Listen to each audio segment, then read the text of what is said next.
My guest today is Michael Strong. He's a longtime friend and fellow educator and also an advisor to my own programs.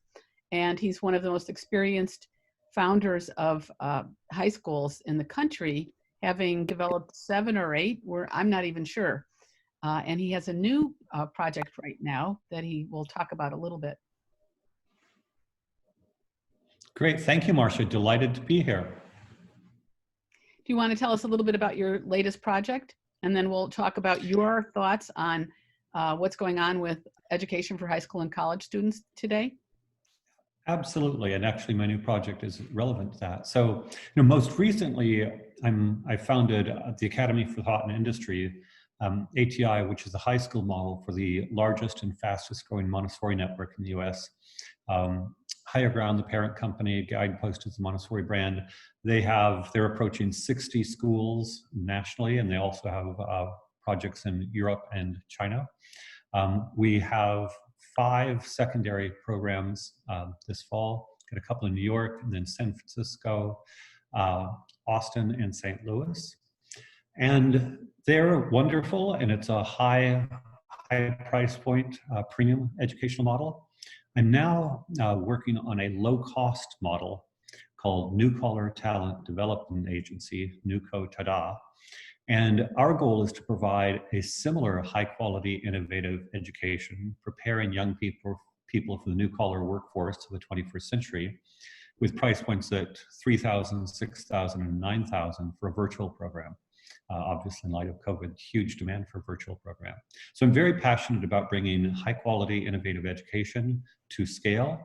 And I personally think that existing secondary school is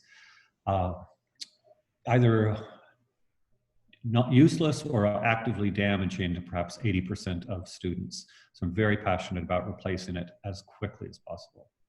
In what respects do you find it damaging? Well, so there are kind of two dimensions. So there's the lifelong learning, professional development dimension, and then there's also the social emotional piece. So let me first talk about the kind of lifelong learning, intellectual development piece. I love learning and I hate school. I'm one of the unusual as an educator who designs schools because I hate school. But conventional school remains largely memorize and forget, jump through hoops. I was a straight A student. I'd prepare for the exam, get my A, walk out, and it was out of my brain. And I see so many students putting so much effort and being so stressed to go through meaningless activity. Meanwhile, in, say, the startup world, so I'm very passionate about, involved in the startup world, know a lot of entrepreneurs, a lot of people who are starting their careers in that world. You're creating something. It's figuring out how to get stuff done. And that involves ignoring the rules, breaking the rules. It involves taking initiative. It involves thinking conceptually. It involves talking and discussing ideas. And Marsha thinks this, I think that, but I don't think that. We're always disagreeing. Teams of people get together to hash out the best way to get something done. They're very blunt and direct and matter of fact, but they're also respectful and collaborative. And at the end of the day, Startup Weekend is a situation where you get a group of coders in a room, and over a 3-day weekend, they create a product. And some of those products have actually become real companies. So this whole, let's jump in, get stuff done by means of working together with our minds.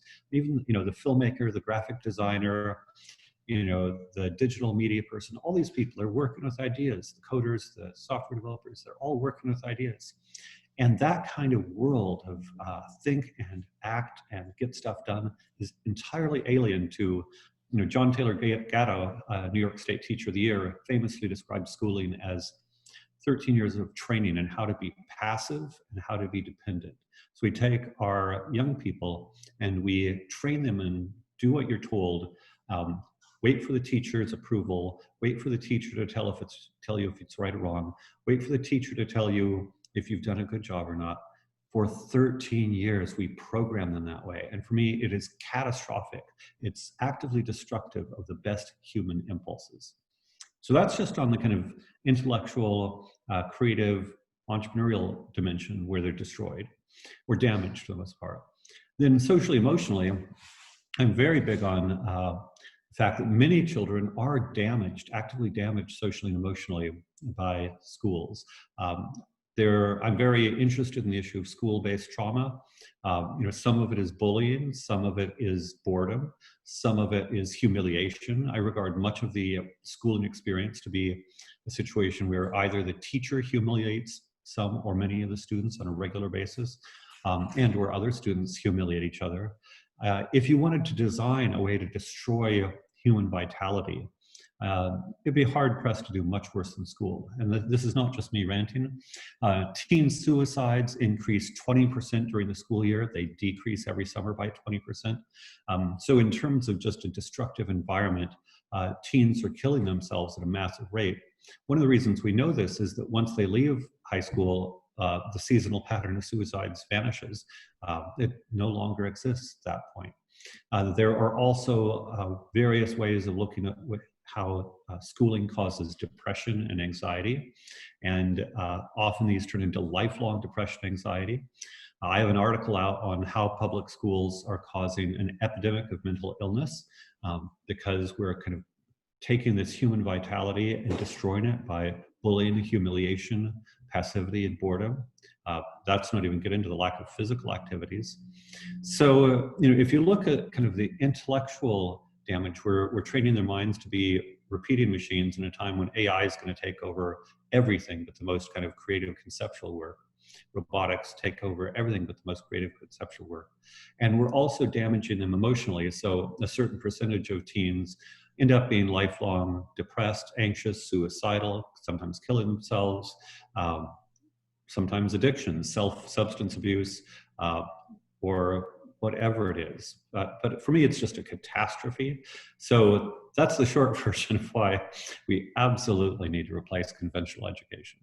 Well, and I mean, it's certainly not preparing them for adult life. Not only is it crippling them emotionally, but the way that they're taught that to just be trained and listen and do whatever you're told is not preparing you to go out and make up your own mind about things. No, absolutely. I mean, I get a lot of people saying, "Oh, they need to prepare. They need school to prepare for life." Not at all. Personally, I found secondary school the most boring and cruel years of my life. As an adult, I'm never bored. As an adult, if somebody's a jerk, I don't hang out with them. I don't work with them. Easy. So instead of a world where, I find the adult world to be really fun and interesting. And all the people that I work with, we're all involved in cool projects, and some you get paid for, some you don't. Some, you're building equity, some may fail. But life for those of us in this kind of world, and I want to bring everybody over, so this is not class-based. One of my big passions is to bring this to the poor. That's why I'm doing Nuco Tadal. Let's bring it to $3,000 price point, because everybody can get into this world where we're spending our lives creating wonderful projects that transform the world, instead of having life be a zero-sum game where, graded on a curve, you get an A, I may have to get a D, and very few grade on a curve anymore, but there's still this notion. If a student is not great at math, I want that student to become a brilliant creative film producer, graphic designer, photographer, whatever. I want every student to find their genius, and as an educator, I want to develop that genius. And if that means so much worse for the curriculum, then we dump the curriculum. This is the other thing, is that one size fits all curriculum is insane. Human beings, long ago and far away, Imelda Marcos was famous for having 40,000 different pairs of shoes. Which is ridiculous, but we should have 40,000 different kinds of education. Children, infinite number of paths. Once you start individualizing education, and this, you can never individualize enough. So, in regular school, you may have regular track, gifted, and students with special needs, and that's not nearly enough.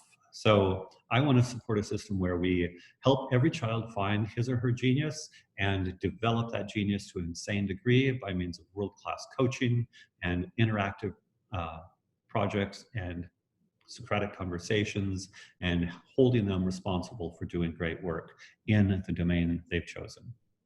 Well, and as in the Montessori system, it's an ingenious way to individualize it. So each person is doing the work that is engaging them at the time that it engages them. And you want to do the same thing, but for older students so that, oh, maybe you're not so good at math, but you need to learn math for your future purposes. I mean, you at least know how to have to do arithmetic well, because if you do any kind of business, you're doing arithmetic and accounting to some extent. And Absolutely. and so you want to set it up so that the student does the math in the way that he's very comfortable with, and at the time when he's going to be most engaged, because we know that people learn much faster if they're actually paying attention and interested in what they're doing. Absolutely. And it's not an accident that I designed Montessori high schools. And Maria Montessori was brilliant. I think I still don't understand why we don't have a feature-length film of her life. It's just an amazing life. Right. She had exactly. one amazingly dramatic lives on top of it, right? Plus she was an amazing exactly. woman. All the, where are the feminists? Exactly.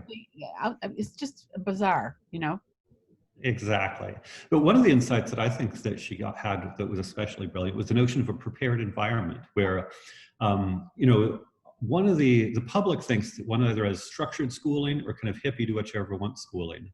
And that dichotomy completely misses the Montessori notion of a prepared environment, where Montessori, and you know better than I, because you spent a long time in Montessori, but I love the concept. Sometimes people get stuck on Montessori being about the pink tower or something.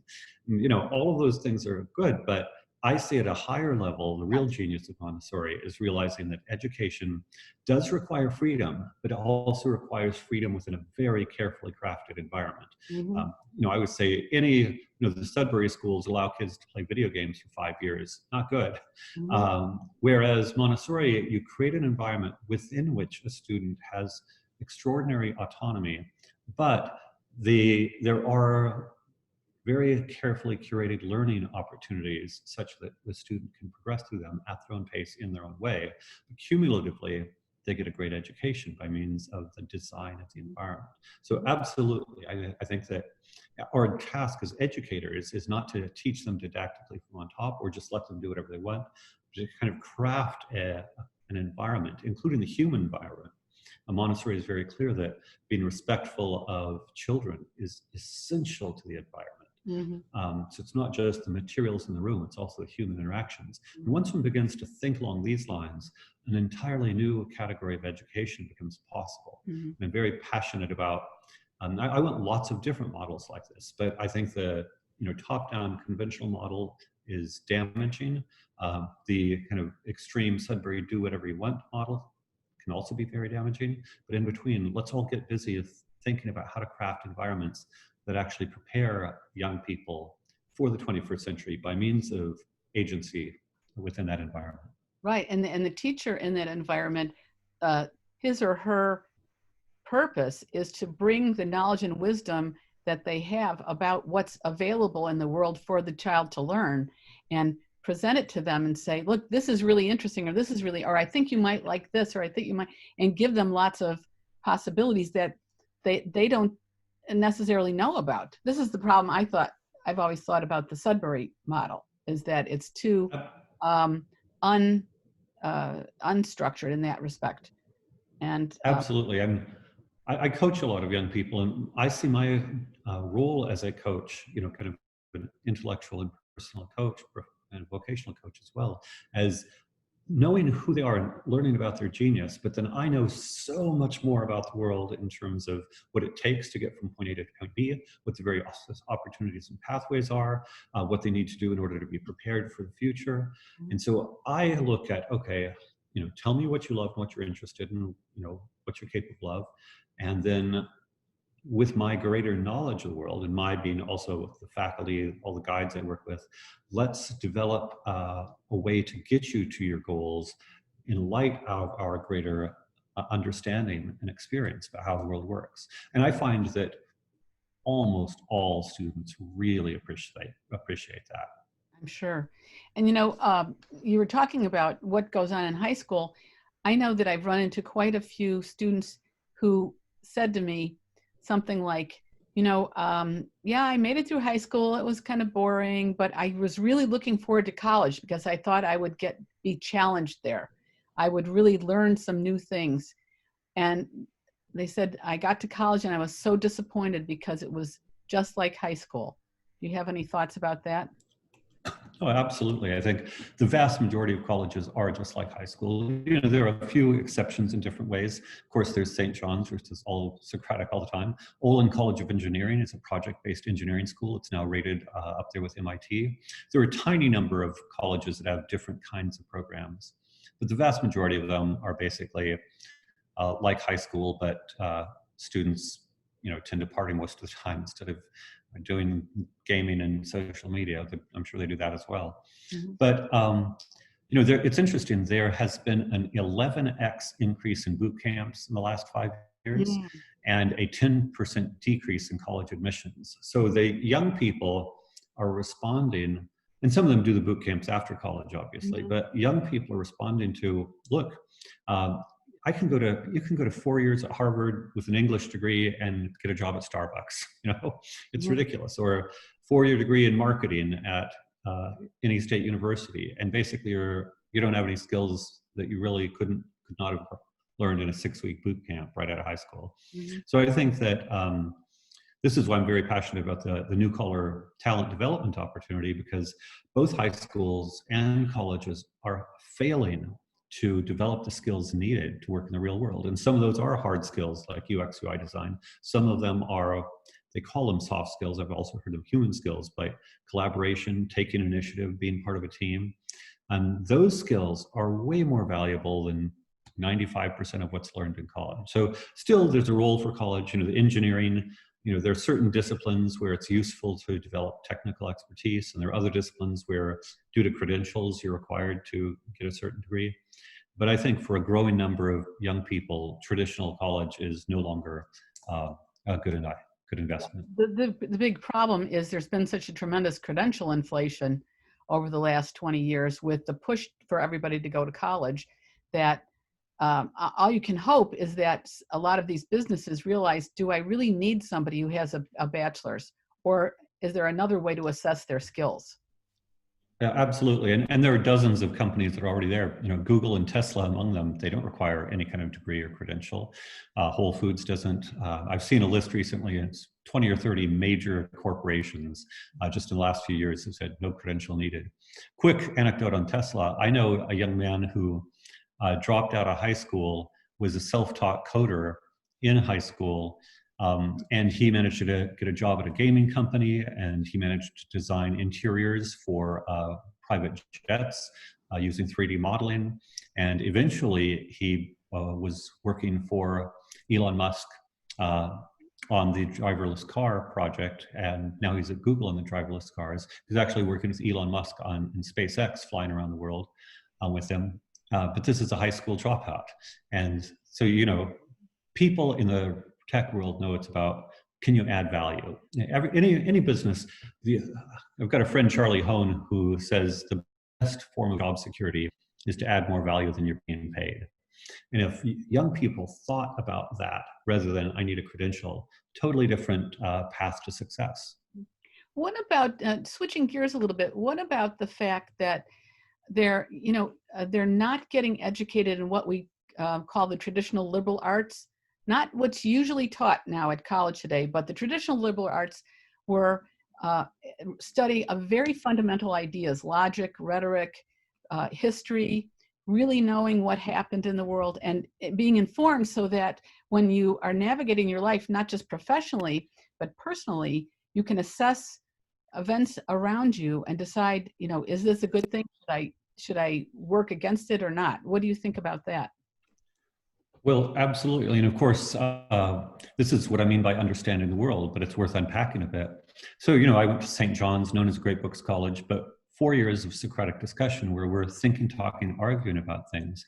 I don't know that I would be personally passionate to sit in a traditional lecture-based Western Civ class, but if one really works through the arguments for, you know, Euclidean geometry, or the arguments for, you know, that Galileo used to make the case that, in fact, the Copernican system was better than the Ptolemaic system, or the arguments that ultimately led to the Constitution of the United States. Montesquieu and Locke and Madison and so forth. If one works through these arguments for oneself, even justice, I find that Plato and Aristotle are incredibly relevant in terms of thinking about the idea of justice today. It doesn't mean that anybody has to agree with any particular author, but it's more Western civilization has developed, and it's not exclusive to Western civilization, but there has been this great conversation over thousands of years that has resulted in a very sophisticated set of concepts, going back to rationality, kind of the rational discovery of science. I would say science kind of evolved after the rational arguments over time, and then rule of law, government based on rule of law. It also evolved separate from rationality, but the rational understanding has been critical in terms of developing it. So just a quick note on Socratic. I see the main goal of a Socratic discussion as working towards consistent conceptual understandings of reality. So if you and I disagree on something, my premise is that you have a consistent understanding that doesn't yet make sense to me, and I need to ask questions in order to understand how these pieces of reality that don't seem consistent are in fact consistent in your mind. And you could persuade me that yours is consistent, maybe you come from different premises, or my questions could lead you to realize, wow, I hadn't thought about that inconsistency in my own worldview, therefore I have an obligation to figure out a way to develop a consistent worldview. And this very simple dynamic of mutual expectation of consistent and coherent understandings of reality that began in Socrates and in some ways even before in Greek culture, I see as the engine driving science, mathematics, again, constitutional government, human rights, almost everything that has transformed the world from what it was hundreds of years ago has been due to this application of consistent, coherent understandings being privileged, as they should be, over traditional, irrational, conformist, or impulsive emotional sorts of beliefs. Yeah, exactly. So this is about developing the student's ability to reason well about reality, and also you kind of touched on this in this Western tradition, is the coming to understanding that the individual is very important. And this is something that we take for granted in the United States. Just your very talking about, I want to help every student figure out what his passion is or her passion is and how to develop his own best life. That's valuing the individual very highly. And then giving the individual, allowing the individual to have the freedom to exercise his mind in the way that he would like. So all of these are ideas that have come out of the Western tradition, and why it's very important to understand it. Absolutely, and actually just a nice anecdote on that front. I've spoken around the world on education and entrepreneurship, and I include the way in which Socratic question liberates a person from tradition and conformity. And often the people who invite me in diverse countries around the world are entrepreneurs. So, the EO Entrepreneurs Organization is a prominent one.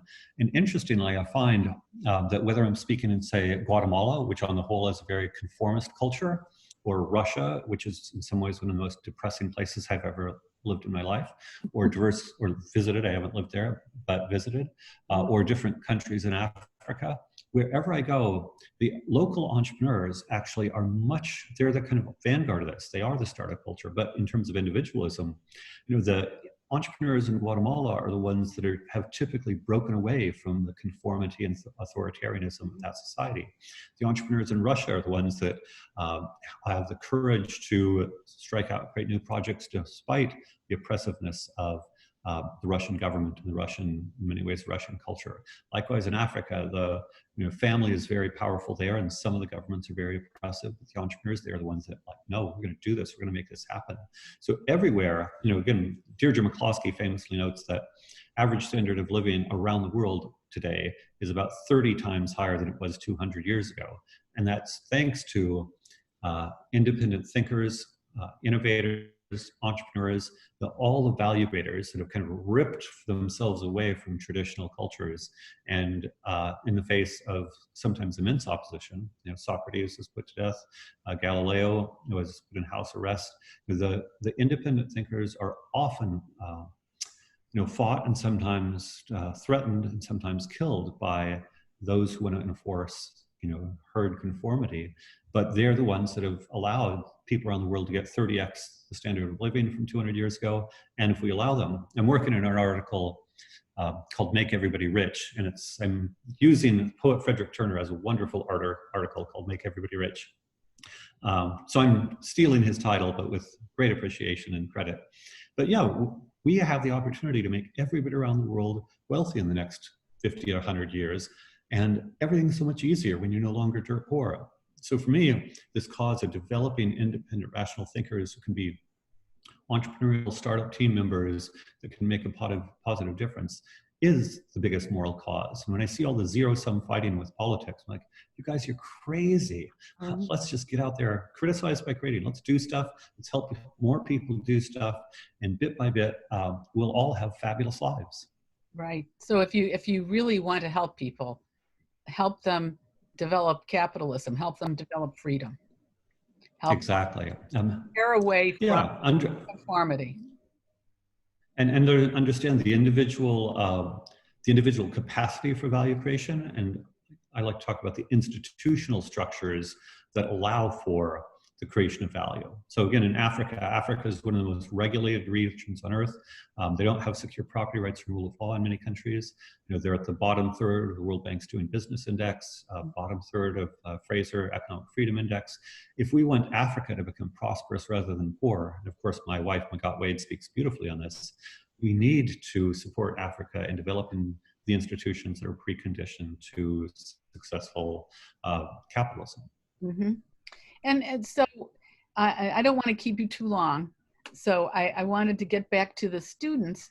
And I wondered if you have any advice for students who are trying to figure out what they should do, who are in high school or trying to decide whether to go to college. Given all of these circumstances, what do you think they should be thinking about to decide what's best for them? It's a great question. So I'll kind of put two frameworks in opposition. One framework is it's about jumping through hoops. You get your high school credits in order to apply for college. You go to college, you get your college credits in order to get a degree, and then you jump through various hoops until you somehow enter the professional world. That's one perspective. That's the dominant perspective. A very different perspective is, how can I do what I love and add value such that I can be rewarded for doing what I love?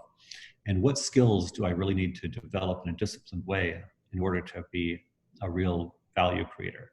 And for that, just to give you a specific thing for high school students, I'm very big on adult level professional projects as part of a high school portfolio.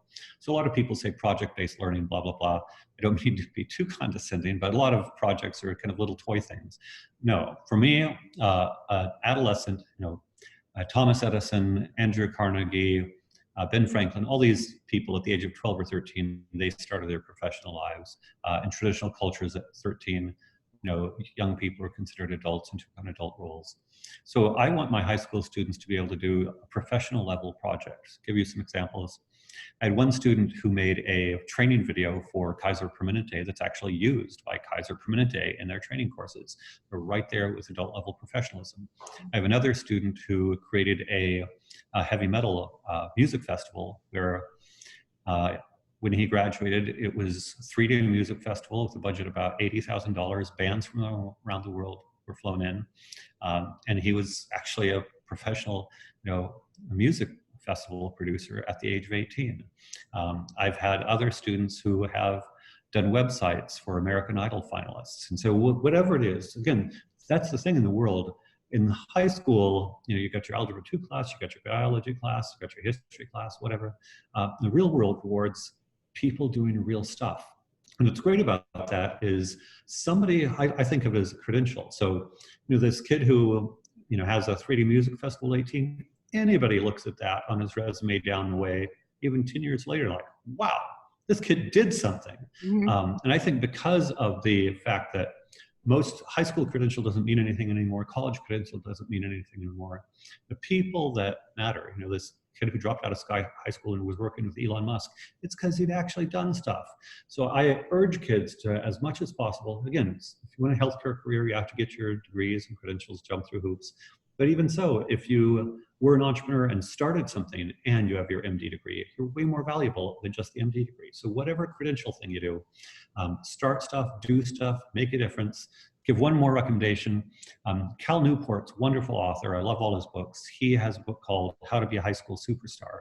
And he goes into how to develop dazzling projects that will help you get into even elite colleges. He has a blog post on how to get into Stanford with B's. And everybody thinks, oh, GPA and SAT. No, if you do something dazzling, that's more important.